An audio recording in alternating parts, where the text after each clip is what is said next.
dans la vie, la manière dont nous voyons le monde conditionne nos actions, conditionne nos paroles. Il y a des gens qui voient leur vie en tant que pauvres. Ils voient leur vie parce qu'elle ne mérite pas d'être vécue. Ils voient leur vie en tant que misérable. Ils voient leur vie en tant que pas belle, pas jolie.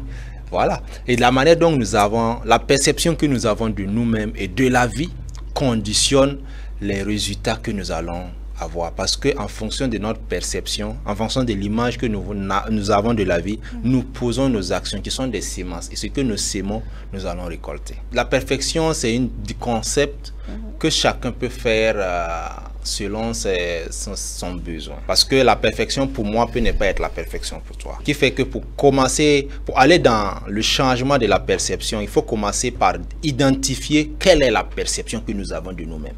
Quelle est la perception que nous avons de la vie. Quelle est la perception que nous avons de la prospérité. Quelle est la perception que nous avons du mariage. Quelle est la perception que nous avons de nos enfants. Quelle est la perception que nous avons de notre semblable. Quelle est la perception que nous avons de la société.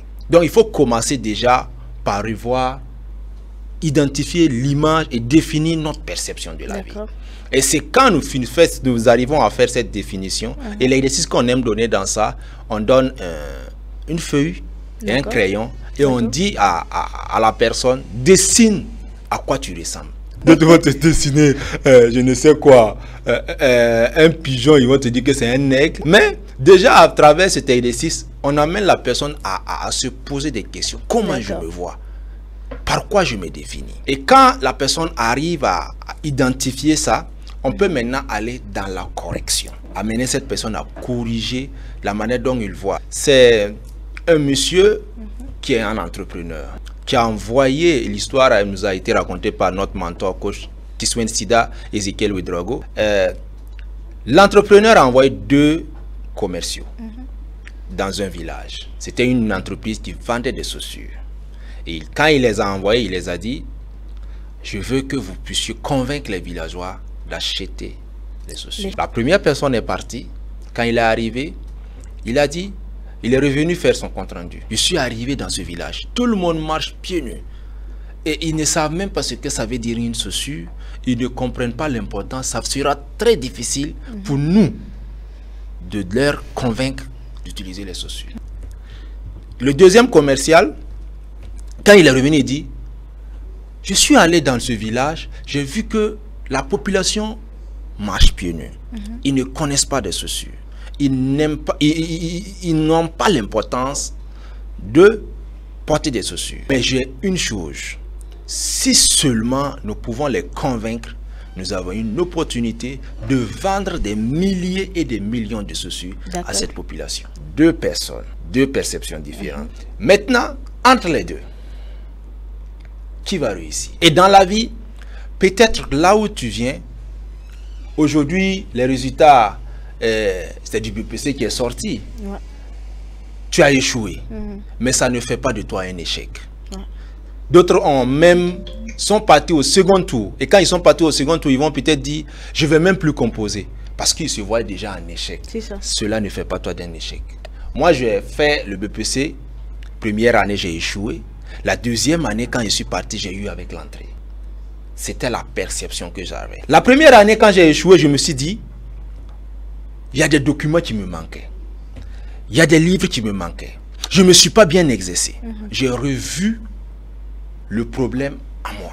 Et je me suis dit, je vais convaincre mon père de payer les livres, que je puisse bien me préparer pour réussir mon examen à l'année suivante. Et effectivement, pour qu'on me paye les livres, c'était compliqué. Et au passage, j'ai dit aux parents, payez les documents pour vos enfants. Payez les livres arc-en-ciel pour vos enfants. Et mon père, quand je lui parle, il dit, il a payé la scolarité. Le reste, c'est à toi de te débrouiller pour réussir.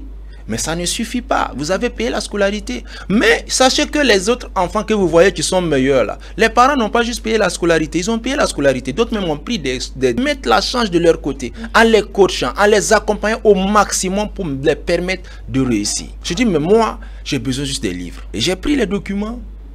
J'ai pleuré pour convaincre papa. Et souvent, pour ce que nous voulons, il faut être prêt.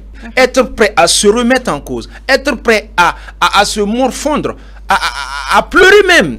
S'il le faut pour que vous pleurez, pour arriver au changement, pleurez, ça fait du bien. Faut pleurer, pleure, pleure. Et puis tu te lèves. Après avoir pleuré, dis-toi que tu vas te venger de cet examen-là. Dis-toi que tu vas te venger de cette situation. Et c'est ce que j'ai fait. Je suis allé, j'ai eu mon BPC, plus l'entrée en seconde. Et ça, mon père était content. Mais il fallait ça. Pour dire que ne voyez pas face à l'échec, face à l'incompétence, une fatalité. Mais trouvez-vous les moyens de changer. Que ce soit dans le domaine du couple. Souvent, vous pouvez voir votre épouse, votre époux, qui a des défauts, qui n'arrive pas à vous satisfaire par rapport à certains besoins. Mais ça ne fait pas de votre épouse le diable. Vous devez voir en lui la perfection. Et comment commencer à avoir la perfection? Commencez à changer votre langage. Je vous dis, ce que vous voyez, face au problème, si vous voyez le problème, vous passez votre temps à faire des affirmations négatives. Et l'autre de faire des affirmations positives, vous ne faites qu'empirer la situation. Et les scientifiques ont démontré cela. Même les arbres, quand on les plante, ils ont planté des arbres. Ils ont commencé. Il y a deux rangées. Une rangée à gauche, une rangée à droite. Et la première rangée à gauche, vous n'allez jamais porter de fruits. Vous n'alliez pas évoluer. Et les autres arbres, quand ils disent, oh, quel magnifique arbre. Waouh, vous allez porter des fleurs. Vous allez porter des fruits. Oh, vos feuilles sont jolies à voir. Au bout des mois, on arrivait à voir que les arbres qui sont à droite ont commencé à donner l'image que nous avons dit. Mais les arbres qui étaient à gauche n'ont pas évolué. D'autres sont morts, d'autres même ont de la peine même à grimper. Même pour votre vie, évitez de dire que vous êtes une ratée. Évitez de dire que vous êtes pauvre. Évitez de dire que vous êtes célibataire et que vous allez mourir célibataire. Vous n'êtes pas prédestiné à cela. Évitez de dire que parce que vous avez divorcé de votre premier mariage, vous êtes un échec et vous n'allez jamais pouvoir avoir la chance de vous remarier. Ne dites pas ce genre de paroles. Face au célibat, dites le mariage. Face au divorce, dites au remariage. Face au chômage, dites à l'emploi. Face au manque de marché, dites que le marché de l'abondance est en train de venir. Et ça commence par la parole. Maintenant, imaginons que je commence à déclarer. Oui, je suis en bonne santé. Même ceux qui sont malades, les médicaments là, que vous prenez là, n'ont pas de puissance si vous continuez à dire je vais mourir de mon cancer, je vais mourir de ma diabète, je vais mourir de ma tension. Tu vas mourir. Même si tu as le meilleur médecin au monde, même si tu prends les meilleurs documents, les meilleurs médicaments au monde, cela ne va pas te changer. Parce que dans la parole que tu dis là, il y a la vie, il y a la mort. Si ta parole proclame la vie, tu auras la vie dans ta vie. Si ta parole proclame la mort va t'atteindre. Donc il faut commencer par changer vos paroles. La perception commence par les paroles. Qu'est-ce que tu vois? Et qu'est-ce que tu dis par rapport à cette situation?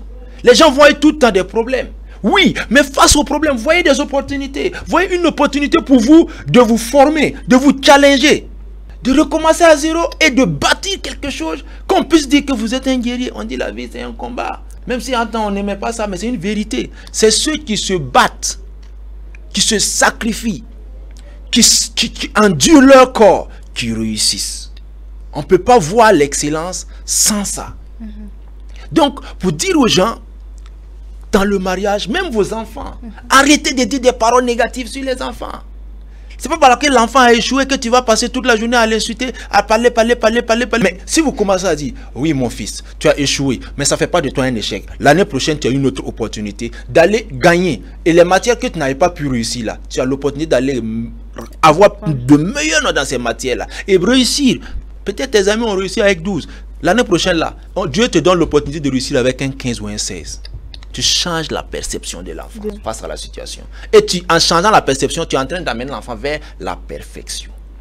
Et c'est ce que nous devons faire. Face à la société, nous voyons aujourd'hui tout le monde crie la vie chère. Il faut que les gens qui sont devant arrêtent de déclarer n'importe quoi. Oui, nous, si on continue comme ça, nous allons mourir tous. C'est toi qui vas mourir, nous on ne va pas mourir. Nous, dans notre conception, dans notre perception de cette situation, le président va arriver à sortir le Burkina Faso. Nous avons espoir que les FDS qui se battent là, le gouvernement va changer le cours de l'histoire du Burkina Faso. Mais il faut que ceux qui sont dans les maisons commencent à déclarer la positivité. Commencent à déclarer que la vie chère là, on n'est qu'une phase transitoire vers une vie d'abondance. Arrêtez de dire des choses négatives sur notre société. Parce que le simple fait même de déclarer ça là, il crée il pollue l'air du Burkina Faso. Ouais. On appelle ça la méta. Il pollue l'air du Burkina Faso et il ne nous aide pas.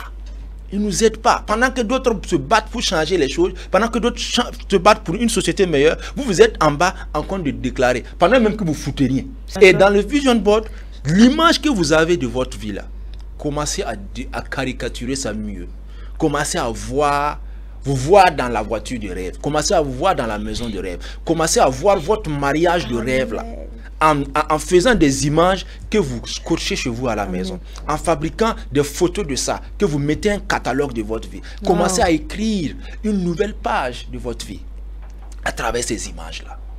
Donc c'est comme ça qu'on peut changer de la perception négative à la perfection.